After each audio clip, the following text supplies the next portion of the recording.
life, the bright lights, the type the crowd likes. Where you at, ballers? Ladies love me and men, they wanna be me, they pay to come see me. Where you at, ballers? What's going on, beautiful people? Junior Browne back with WNBA Shot Clock. You heard me right.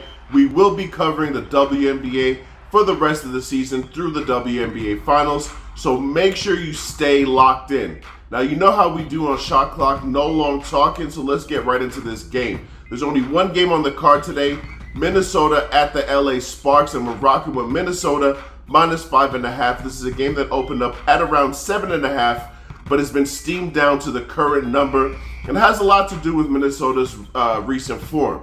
They've lost 3 out of 5 straight up, and they're 1-4 ATS in their last 5. But if you dig deeper, it's not as serious or not as bad as it may seem. 2 of those 3 losses in their last 5 come from the 2 teams that are ahead of them in the standings. Minnesota currently stands 3rd in the WNBA behind Los Angeles Aces and behind the New York Liberty. So losing to 2 teams that are, you know what I'm saying, on your level, it's not the worst thing in the world, but they did lose to Dallas, which is kind of hard to explain. Again, I did some digging into that game, went back and watched. Dallas went crazy from 3 by their standards. They shot 60% from the 3-point line, and they beat Minnesota up 48-30 points in the paint. Now, that's Minnesota's weakness. They are dead last in the WNBA in points in the paint, but they make up for that in a couple of different ways. First of all, they're by far and away the best 3-point shooting team in the league. They shoot 39% in a league where the average team only shoots just over 33%.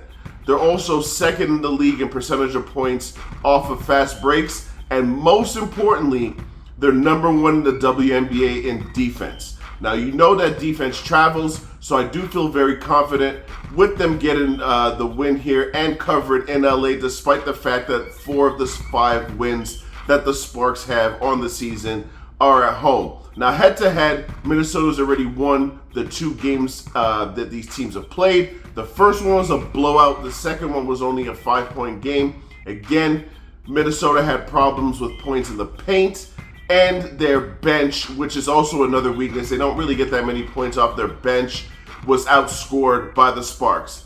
The reason that I'm not taking the Sparks here is because once that number went under 6, the value was lost. This is a Sparks team that's 9th in the league in scoring and 10th in the league in defense in a 12-team league. They do not get it done on either end of the court, and I think we're getting value because of Minnesota's recent poor form. Give me Minnesota to cover minus 5.5 against a team they've already beaten twice. You know how we do around here. Let's cash another ticket, y'all.